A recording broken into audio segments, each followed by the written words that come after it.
ಚುನಾವಣೆ ಘೋಷಣೆ ಆಯಿತು ಸರ್ ಲೋಕಸಭಾ ಯಾವ ಥರ ತಯಾರಿದೆ ಸರ್?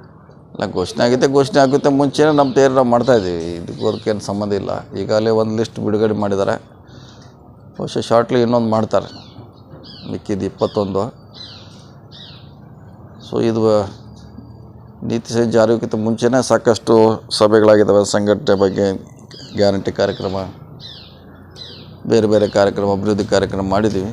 ಸೊ ಒಟ್ಟಾರೆ ಪಕ್ಷ ಚುನಾವ ಎದುರಿಸಲಿಕ್ಕೆ ತಯಾರಿದೆ, ಅದೇನು ಪ್ರಶ್ನೆ ಇಲ್ಲ. ಇದು ಕೋಡ್ ಆಫ್ ಕಂಡಕ್ಟ್ ಒಂದು ಭಾಗ ಆದರೆ ನಮ್ಮ ಸಂಘಟನೆ ಇನ್ನೊಂದು ಭಾಗ.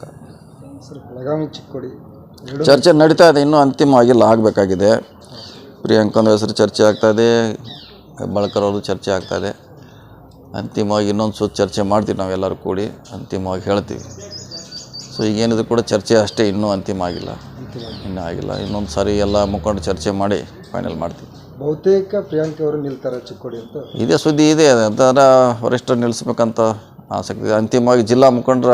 ನೀವು ಪೋಷಕರಾಗಲು ಕಾಯುತ್ತಿದ್ದೀರಾ? ಚಿಂತಿಸದಿರಿ. ಓಯಾಸಿಸ್ ಫರ್ಟಿಲಿಟಿ 90,000 ದಂಪತಿಗಳ ಜೀವನದಲ್ಲಿ ಸಂತೋಷವನ್ನು ತಂದಿದೆ. 7825893601ಗೆ ಕರೆ ಮಾಡಿ. ಅತ್ಯದ್ಭುತ ರಿಯಾಯಿತಿ ಪಡೆಯಿರಿ ಹಾಗೂ ಎಲ್ಲರಿಗೂ ಗುಡ್ ನ್ಯೂಸ್ ಕೊಡಿ. ನಿನ್ನೆ ಕೂಡ ಡಿ ಕೆ ಶಿವಕುಮಾರ್ ಅವರು ಸಿದ್ದರಾಮಯ್ಯ ಅವ್ರ ಜೊತೆ ತಾವು ಮಾತಾಡಿದ್ರಂತ ಒಂದು ಸುದ್ದಿ. ಇಲ್ಲ, ಅದೇ ಚರ್ಚೆ ನಡೀತಾನೆ ಇದೆ. ಆದರೆ ಅಂತಿಮವಾಗಿ ಜಿಲ್ಲಾ ನಾಯಕರು ಅದಕ್ಕೆ ಸಹಮತಿ ಕೊಡಬೇಕು. ಯಾಕಂದ್ರೆ ಚುನಾವಣೆ ಮಾಡೋರು ಸ್ಥಳೀಯ ನಾಯಕರು. ಹೀಗಾಗಿ ಸ್ಥಳೀಯ ನಾಯಕರ ಮೇಲೆ ಭಾಳಷ್ಟು ಡಿಪೆಂಡ್ ಇದೆ. ಅದಕ್ಕೆ ಅವ್ರ ಜೊತೆ ಇನ್ನೊಂದು ಸುತ್ತಿನ ಚರ್ಚೆ ಮಾಡ್ತೀವಿ. ಸರ್, ಕೇಂದ್ರದಲ್ಲಿ ಯಾರು ಪ್ರಚಾರ ಬಂದೇ ಬರ್ತಾರೆ, ಎಲ್ಲ ನಾಯಕರು ಬಂದೇ ಬರ್ತಾರೆ ಮಾಮೂಲಾಗಿ. ಆದ್ರೆ ನಾವು ಹೆಚ್ಚು ಡಿಪೆಂಡ್ ಆಗೋದು ರಾಜ್ಯ ನಾಯಕರು, ಜಿಲ್ಲಾ ನಾಯಕರು.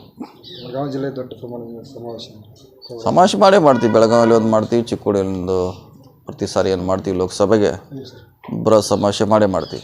ಲೋಕಸಭೆಯಿಂದ ಗೆಲ್ಲುವಂಥ ಅಭ್ಯರ್ಥಿಗಳಿಂದ ಜನರಿಗೆ ಏನು ಆಶ್ವಾಸನೆ? ನೋಡೋಣ, ಅದಿನ್ನೂ ಘೋಷಣೆ ಆಗಬೇಕು. ಅಭ್ಯರ್ಥಿ ಆದಮೇಲೆ ಅದಕ್ಕೆ ಆಶ್ವಾಸನೆ ಕೊಡಲಿಕ್ಕೆ ಸಾಧ್ಯ ಆಗ್ತದೆ.